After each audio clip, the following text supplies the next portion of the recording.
and welcome back to another episode of Masked Monologues. Today, I have John Clements with me. He is an editor, a blogger, and he wants to share some business insights as well. Can you please introduce yourself and tell us about who you are and what you do? For sure. So my name is John Clements, and I do run an editing and writing agency. So I work with businesses to help them just create really good content that resonates with people, and that can also help their readers become more invested in their companies and their services, become customers, become clients, all that kind of thing. And so I've actually been doing that for a couple years now. We can probably get into this more if you want, but I started out in this venture in the middle of COVID because I lost my job. So I used to be a quality manager for about years in the corporate world, and the last 5 years I hated it. I did not want to go to work in the morning. I would wake up with a sense of dread. I would go to bed with a sense of dread.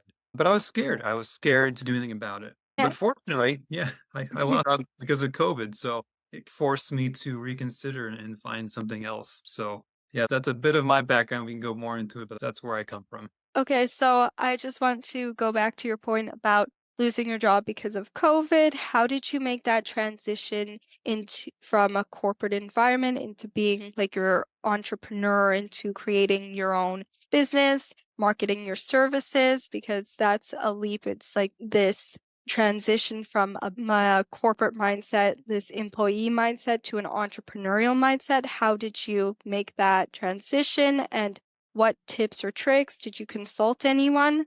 Boy, that's a huge topic.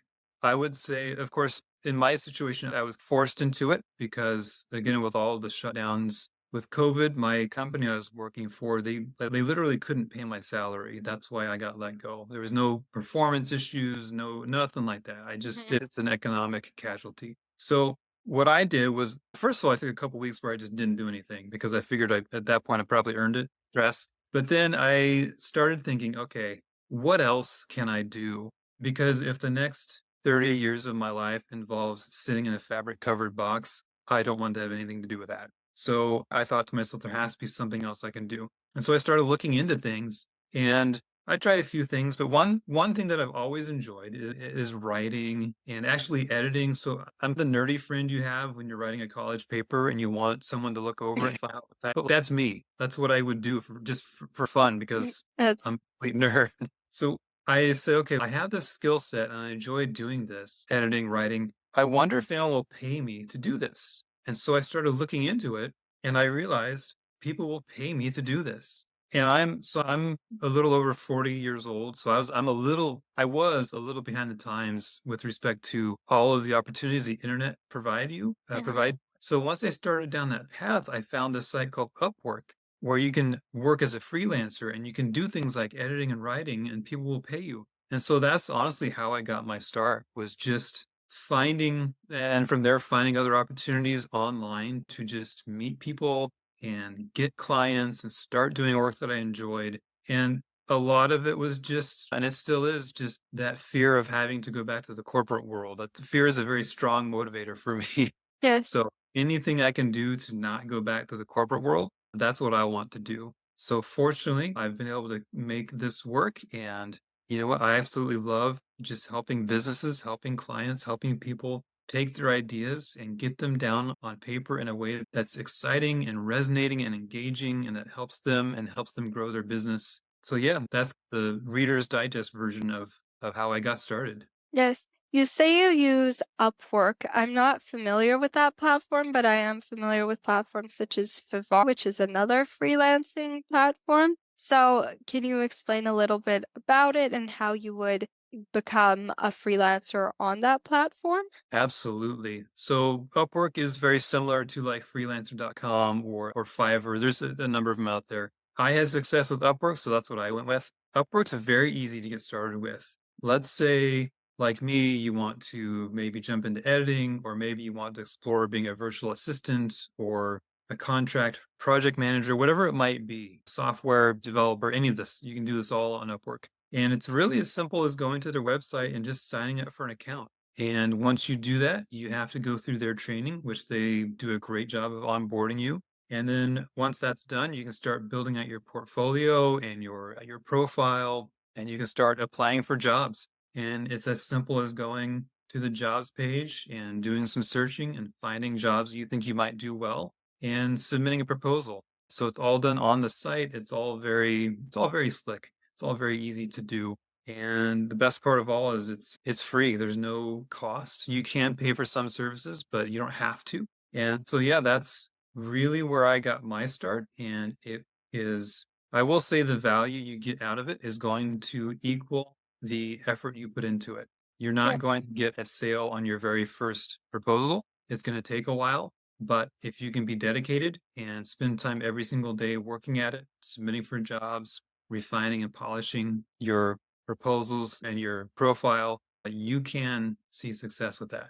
And this begs the question, how many proposals did you have to make before you got your first sale, just so others know when to expect to get their first sale? Because I feel as though in this day and age, people romanticize this idea of becoming a millionaire overnight, where it's the fast route to success. And I just want people to know that it's actually a slow to the top of the mountain, or it's a marathon and not a sprint. So do you mind sharing like about how long Oh or yeah. how many proposals it took for you? Yeah, so Upwork is actually pretty open about this. They say it takes about 15 proposals to land a job, and that's my experience as well. I don't know what the percentage is, but yeah, one out of every 15 or so. It probably took me, yeah, I would say close to a dozen to get my first job out of that. So yeah, that's pretty average. And I will totally agree with you. I've been an entrepreneur for 3 years, and I'm still not a millionaire.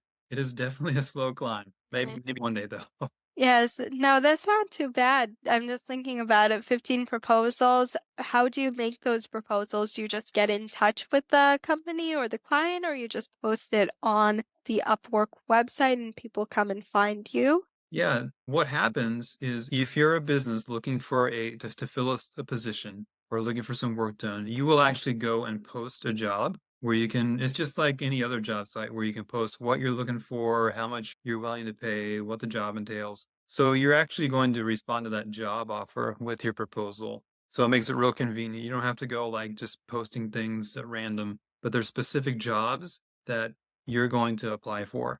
And can you speak about some businesses or companies you've worked with and what you've helped them do? Maybe it was a product description, maybe it was a website page. I'm just interested to know what the work you've done has looked like and if it's varied. I have done all kinds of work. It's been pretty fun. I'm a kind of person who doesn't like to do the same thing every day. So if I can mix it up, that's great. So what have I done? Oh, I have edited countless blogs. So that means things like fixing grammar and spelling, of course, but also making wording and flow better, rewriting introductions and conclusions to make those more accessible to readers. So I've done that. I've actually done writing as well. So I was a ghostwriter for a functional medicine doctor. I wrote his weekly newsletter for about 18 months. So that was fun. I've also written a whole host of podcast ad scripts for this particular client. So I've done some podcast ad writing. One client I've got to work on a little bit later today is there's a company on Amazon. There's a Chinese company who sells on Amazon US. And they send me all of their product copy and all of their user manuals and all of their scripts. And then I take it and basically turn that from broken English into English that American speakers and readers can Yes. understand much better. So that's another thing that I do is helping people who maybe English isn't their first language. Mhm. They might do some copy or write a blog post or a newsletter, and then I can come in and make it sound like a native speaker actually wrote that.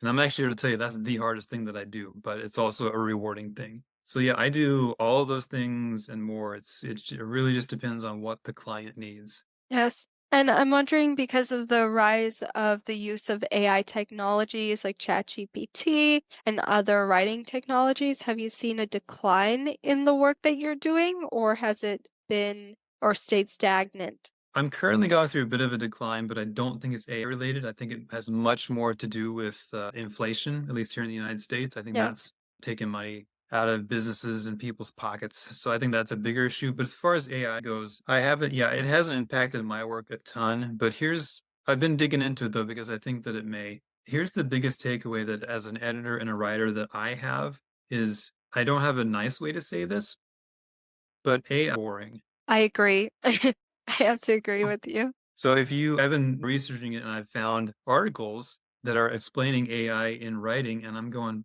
this article is terrible. Yeah, I don't even want to read this article. It's so bad. And so then I go figure out, oh, it's AI. AI wrote it. So if you want bland, terrible writing, then use AI. If you want good writing that resonates with your readers and actually gets your readers to do something you want them to do, then you need to hire a human being to do that.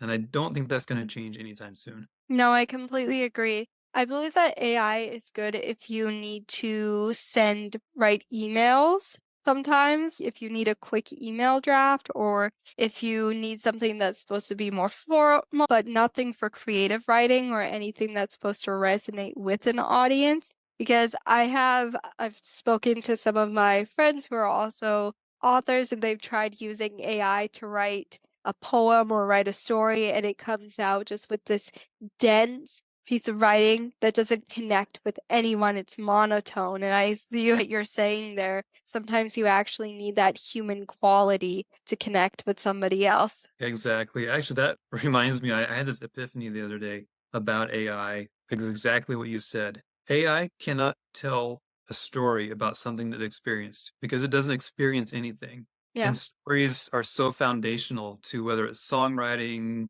or writing a novel or even a blog post for your business. Like stories are, we've been telling stories since we could talk as a species. So to not be able to do that with AI, it's a big drawback in my opinion. Yes, no, I completely agree and see where you're coming from. With your business, like your copywriting, your editing, have there been moments or times where you had to send it back to the company and they said, you know what, this doesn't resonate with our brand, it's not what we're looking for, and then have they sent it back to you and you've had to edit it and revise it, or how does that revision process work for you? Yeah, going back and forth is a completely normal part of the process. It doesn't happen so much with editing. Editing tends to be pretty cut and dry. But as far as writing clients go, yeah, in fact, I've got one right now where I'm working with a client to make sure to get the voice right. We're writing in the style of a person's voice as if they were writing it. And we submitted the first draft. We didn't knock it out of the park, so we got feedback and now we've incorporated it.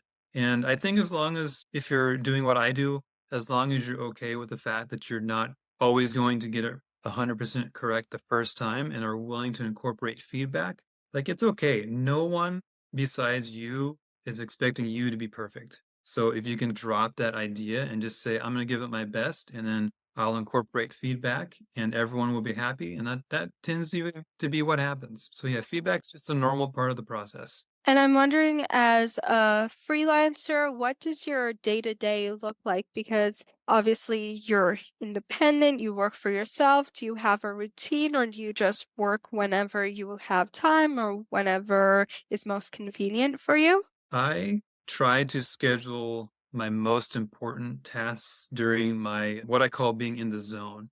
So all of us have times of day when we are more energetic, have more focus, have more drive. For me, it's, 8 to 10 in the morning and maybe 1 to 4 in the afternoon. So that's when I try to do the bulk of my work, especially if it's like writing something or recording a podcast. I try to do those things during those times because I end up doing a better job. I end up being more efficient, the quality ends up being higher. And then for the other times where I'm maybe not quite as in the zone, that's when I take care of other things like emailing or posting on Mhm. social media or doing marketing and sales type activities, things that are maybe not as, Require as much energy, yeah, or they don't require as yes, much energy and they're not like, focus. yeah. Yeah.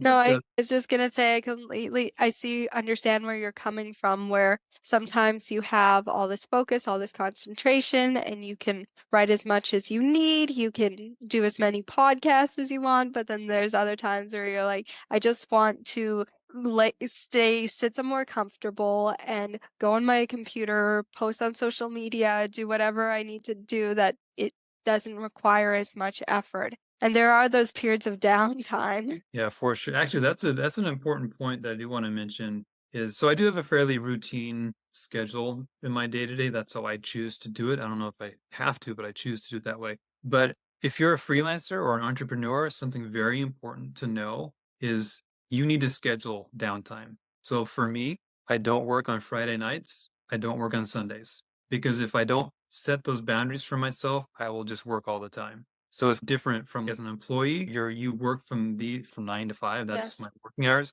As a freelancer or an entrepreneur or a business owner, you're working all the time, whether you're working or just thinking about working. So to block off those times and say, okay, during this time period, I will not work, I will not think about work. That's how you maintain what you're doing over the long course. That's how you avoid burnout. So that's an extremely important point I just wanted to bring up. No, I believe that's very like a vital tip that every entrepreneur needs because a lot of the times we tend to be workaholics because that clock doesn't go off. We don't stop getting paid at a certain point in time. We get paid by the output we create. Yes, I want to talk about your marketing because you say that you post on social media, you do email marketing, and do you combine your writing, the editing that you do into your social media posts? Maybe you do posts where you write, maybe it's a story and you do a question. How do you approach your marketing?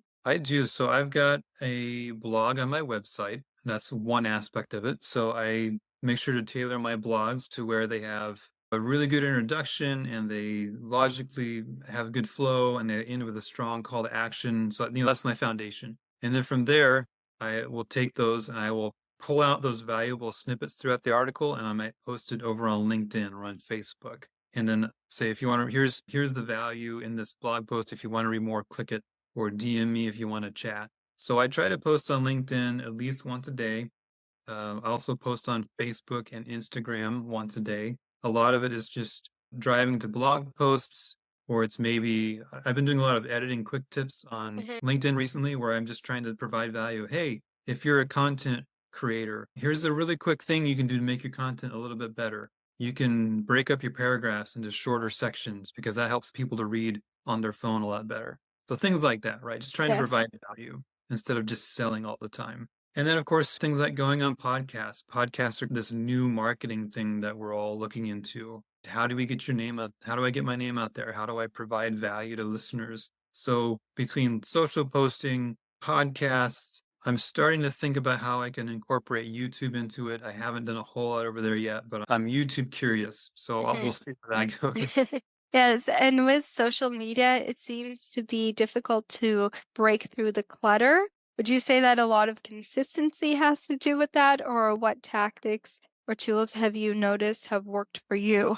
I'm very much still learning when it comes to social media, but I do know that consistency will solve about 80% of your problems. If you're just I don't know if there's even one or more correct tactics.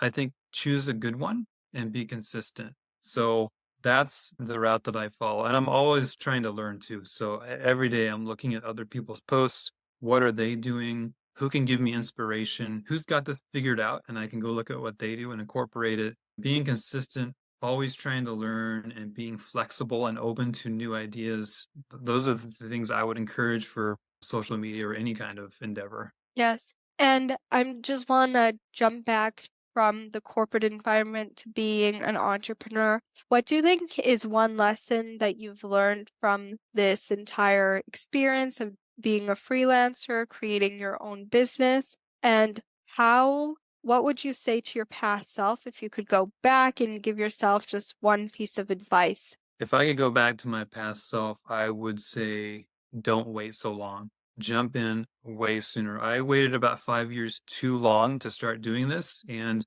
it cost me. I never went to the doctor, but I probably was depressed. I probably needed help, and I didn't get it, and I should have done that too. There's no reason to be miserable in your job.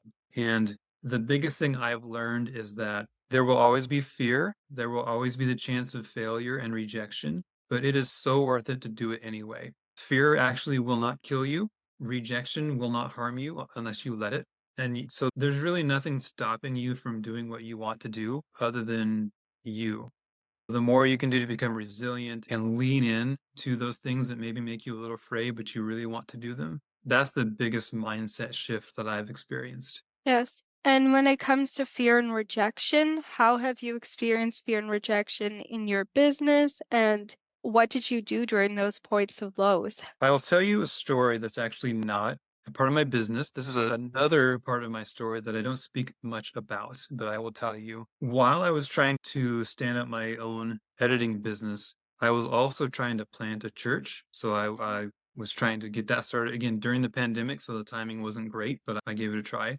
And I gave it my all for a very long time, and it did not work out. We were not able to get our church going. And that hurt. I'll probably carry that scar for my whole life. There was a lot of pain in that failure. And it was a very public failure too, because everyone at the church we were going to knew I was trying to do this. Yes. So going through that experience was very tough, very challenging. But I noticed that I still survived. I noticed that I'm still talking to you today. I noticed that my wife still loved me. I noticed that I still had all of my same friends and no one thought any less of me for trying and failing at something. And so that's been a light bulb moment in my life where I can go back when I have hard times, when maybe I don't land a client, or maybe something doesn't work out, or I make a mistake. And I can look back and say, I failed very publicly at this very hard thing, and I'm still just fine. I'm still me. Nothing changed. So if I can do that, if I can get through that failure, then I can get through this. And then the other piece of the puzzle for me was reading a book called Rejection Proof by Jia Jiang. Absolutely great book. Totally and revamped my view of what rejection is and isn't, and how to handle it in an emotionally healthy way. And yeah, I think having been through bad times and surviving and those, now I can look back when I do have a rough day and say, you know what, I have survived worse. I can do this. I have a family and a community around me, and it's going to be okay. No, it's so funny how once you get over that initial hump or that first failure, everything from there doesn't seem as intense. Where your second failure is, oh, I've done this before. I know how to recover from this. And it's just doing that again and again, and you're able to recover quicker. Yeah, I've become an expert at failure, which is a very strange thing to say, but I think I am. Yes. Now, thank you so much. I want to shout out to your website, maybe your streaming platforms. Where can people find you, your social media? Absolutely. If you want to learn more about me or more about how you could start as an editor or a proofreader yourself, or if you have a blog or a website or a newsletter and you want someone to come in and help you make that even better and reach more people, it's super easy. You can go to my website. It's cedarpress.com. You can also find me at LinkedIn. You can look at my name, John Clements, or Cedar Press Proofreading. I will show up either place. You can also follow me on Instagram and Facebook, but I think LinkedIn and my website are the best options. Okay, thank you so much for joining us today. We appreciate all the insights you shared, and thank you for listening, you listeners. And if you like this episode and you want more episodes like this, then please do share it with a friend or a family member, and we hope to see you next time.